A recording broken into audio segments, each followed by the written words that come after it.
Jewelry and Loan, something old, something new. Estate Jewelry has a great selection of new and estate jewelry, and you can really find a nice, unique piece at Brian's showroom. It's got a real nice showroom and lots to choose from. Estate jewelry, diamonds, watches, all kinds of good stuff. You can check them out at 2511 Battleground Ave and also at estatejewelryloan.com. And we got Salsarita's Fresh Mexican Grill located in High Point at the Palladium and in Greensboro in the Target Shopping Center on New Garden Road in Greensboro. It's got a food truck, catering, daily specials, and you can find their menu at salsaritas.com. All right, Johnny, I'll let you go ahead and start the top 10 NFL running backs, in your opinion, going into this NFL season, which kicks off very soon. It's pretty much about the same that the executives and whatever the ESPN came out with. I hate ever agreeing with ESPN with all our gripes about ESPN, but sometimes they're right. They're a pretty good little company, I guess. They do know some sports. Right. Yeah. I mean, they're not overtime with Jared P and Johnny O. That's all I got to say. Nobody is. But anyway, number one, I mean, is there even a question? If he's not on that number one spot on anybody's top 10, I don't know, there's a problem there. But Saquon Barkley, obviously, I'm a big fan of his. He did all kinds of good things for me with the Eagles. I think he's going to have one hell of a season again. I think he's got a couple three left in him, but it won't match last year's for sure. My boy Jalen's going to have to step up a little bit. They're going to be trying to stop Barkley, so we should see what happens, but he's still going to be number one in everybody's book. They got Derrick Henry number two, and it's hard to drop him down from there. With the Ravens, he is a beast, but I'm thinking he's getting a little weathered a little bit, but he might surprise me again. But he at least has one more year, maybe 2 more years left. Running the football. He's tough. My number 3, they got Jahmyr Gibbs. Can't argue with that, from the Lions. He is a nice running back, and our avid listener Tom Bloomer will like that he's at number 3. But he's a big Lions fan. But Jahmyr does one heck of a job behind Jared Goff and for the Lions. Number 4, Bijan Robinson, the Falcons. This dude, what's he in, his second or third year? He's a hell of a running back. And, Atlanta might be pretty good this year, especially if they get the running game going. And but he has the makings of a possible superstar, in the very near future. That boy can run. The executives have Christian McCaffrey at number 5.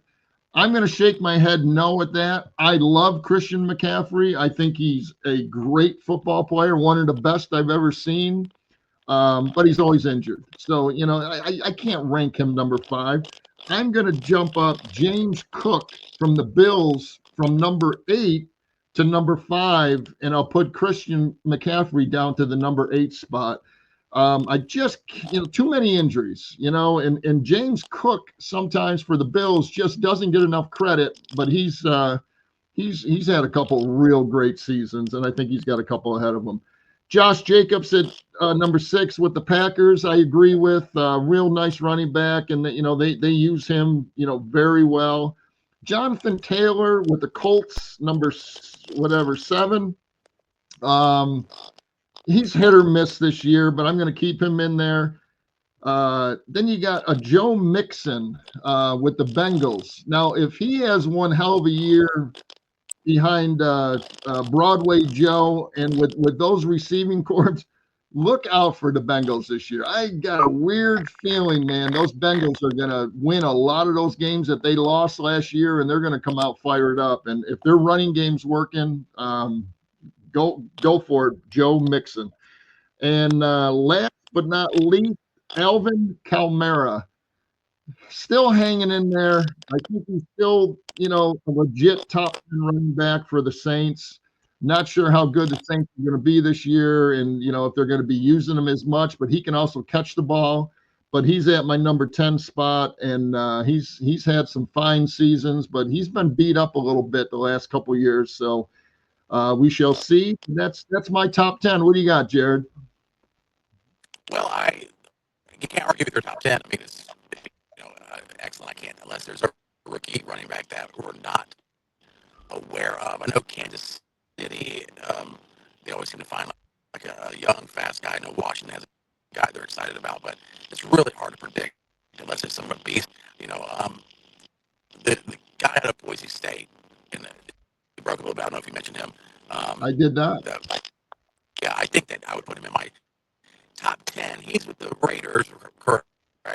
And Pete Carroll is going to run the ball. He is a beast. I would I would insert him in the top 10 and take Christian McCaffrey out totally because, like you mentioned, he's hurt all the time. If he's healthy, of course, Christian McCaffrey's top 5. But, what we always talk about, part of ability is availability, and he's not available. And so I'm really interested in to see how Ashton Genty does for, I believe he's with the Raiders. I'm almost 100% sure he's with the Raiders. Yeah, And he's yeah. a fast, talented running back. And they're going to run the ball. The Raiders, and then they got Geno Smith. They got Pete Carroll. So I really expect him of all the rookie running backs to have the best opportunity to do some real damage. I don't have any disagreements going into this next season. I think the top two are the top two, and I think it's everybody else. You know, Derrick Henry at number 2, and then Saquon Barkley at number 1. And Saquon Barkley is so good out of the backfield, catching the ball too. Um, that really kind of puts him up above and beyond Derrick Henry. He catches some bubble passes and stuff, but he's not somebody that Saquon can take it. You can throw him a 30, 40-yard pass, no problem. And so I think it's the running back position is back, and they're more important than they've been, like they were in the 80s and 90s, 70s, 80s, 90s, early 2000s. But um, I do think it's a big gap between the top two, and the rest are kind of like, and the fact that Dallas could not pony up $8 million for Derrick Henry last year, Yeah. what a huge, horrible mistake. So yeah, I don't have any disagreement. You're a little froggy. I'm kind of laughing a little bit. I'm not sure if it's going to come over the air like that or not, but real froggy voice going on right now.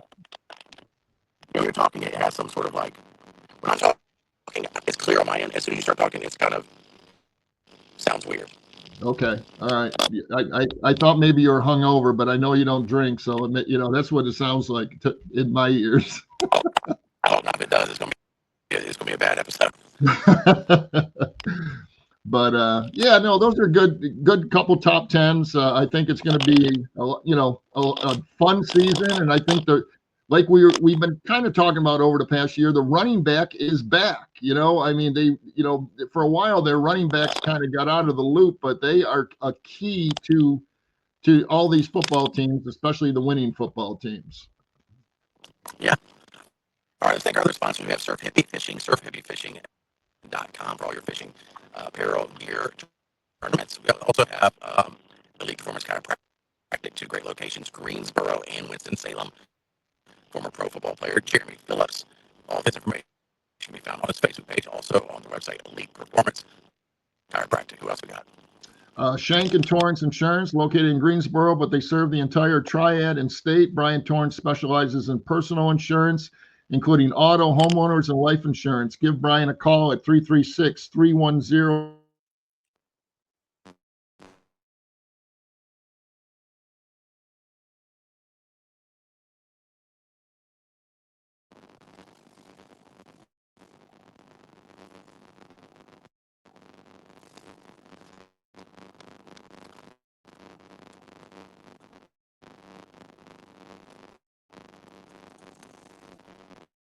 Okay. I don't know if it's any better or no. Yeah, yours isn't good either. I don't know. I guess we'll have to see. Maybe we could let's do something quick with Happy Gilmore and then end it there and see if we've got something. That work? All right, so Happy Gilmore 2, my overall opinion, entertaining, nostalgic. I'm not gonna lie, I teared up in the first 3 minutes of the movie with something unexpected happened in just his Adam Sandler's face and the music hits. I'm like, oh my gosh, they fit 100, 120 plus cameos in Happy Gilmore too. That was fun to watch. I thought the professional players, non-actors, the Travis Kelce's, even the Bad Bunny, was very good as the caddy, as a rapper and singer. I thought even like Rory McIlroy and Scheffler, they did a great job for golfers who are normally stiff, playing funny characters. Is it the same as the first one? No, it was so new. I feel like the only criticism is they try to maybe put too much in one movie. But overall, I ended up loving it. I watched it the first part like 3 times because I watched it with different people, and I'm like, it's getting funnier every time. There's stuff I missed. So, what do you think?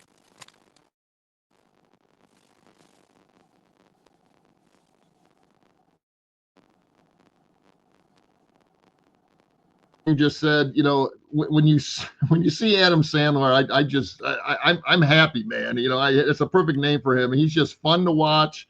He's got his daughters and his wife in the movie. He takes care of all his people. He is taking advantage of Hollywood, and why not? I mean, the guy does a great job. It's not a blockbuster movie, but it was a movie that I absolutely loved. We laughed, the whole night. You take it for what it is, and I really enjoyed it. But Ben Stiller was really good in it, man. I love Ben Yeah. Stiller, and just seeing him do his thing. And his wife Julie Bowen, I've always found her very hot. She's a lot older now. She still looks fantastic. And for her to get killed off at the beginning with a golf ball, I thought that was genius, to be honest with you. But Rory, like you said, Rory and Scotty Scheffler, Bryson DeChambeau does have a bunch of personality, so he did a great job. But Rory and Scotty are kind of but they made them a lot of fun in the movie. Loved what Justin Thomas, his little treat was. He said he's whispering, he's taking video of him, during the match because his family loves him. Brooks Koepka I could do without, but who I really enjoyed was that Will Zalatoris, who he's from Wake Forest. He went to Wake Forest and played golf, and he was the ex caddy for him, and then they were going back and forth. I thought that was genius too. That was very funny. And Dan Patrick was in it, of course, looking, all gray and with the I thought it was well done. A lot of people are saying, "Oh my God, it was the worst." Some people were saying it's the worst movie they've ever seen. Go in there open-minded and just laugh and enjoy it, man. It was just fun watching it for 2 hours, and we laughed for basically the whole 2 hours. So it was good stuff. The one scene that they were sitting at the table, and Leaf Trevino said, "Hey, why are you back or whatever?" And he goes, "Well," he goes, "I got to pay for my daughter's, dance recital or whatever the heck it was." And he goes, "Well," he goes, "I'll take care of you. What do you got? Well, how much you need?" He goes, "Well, I need $320,000. He goes, "Well, good luck with that, man." Nice. It was just great. That was perfect Lee Trevino. So love the movie. I give it an A+ in my mind because I love humor like that. Well, yeah, and it's hard to do a sequel, but I thought that was the best possible way to do a sequel. Yeah. He's down on his luck. He's got to make a comeback, like John Daly said. He's like, I don't even know where Sandler was like thinking about, playing golf again. And they go to John Daly, who was great in it, and he said, "What? Where?" He goes, "I don't know where to start." He goes, "You start at the bottom." And what's funny is John Daly, and obviously Sandler knows this. John Daly is the real life Happy Gilmore. He could hit the ball a mile, but he had all the problems off. He would. I mean, the drinking and the smoking, the partying, Yeah. living in Hooters, all the different things. He is the bad boy of golf, and then they really lean into that. And it's nice. And actually, Sandler's, I think his mom was also in the movie. Oh my gosh. The older lady with the tall guy from the NBA. I can't remember his name, Bogart or something like that. But he did a good job too. It's just like the cameos. But the guy who plays Shooter McGavin, I've seen him in one other thing. I know he works all the time. He's actually a really good actor. He's a great actor. Yep. All the time. And I just really, really, to put those many people in the movie and for it to be entertaining, I thought it was a big, big win. And I agree with you. Julie Bowen is hotter now than she was 30 years ago. Yeah. No doubt. And we'll have to do an episode on all our favorite sports movies. One of these episodes. Absolutely. There's a lot of them. So, but well, why don't we cut it short, man, on this week because it is a little crackly, and hopefully it comes out. Maybe AI can fix it for us, and let's check that out. What do you think? Sounds good to me. And if it's a clear one, then we got good. If not, we'll figure something out. You got it. All right, man. Well, we'll see you next week.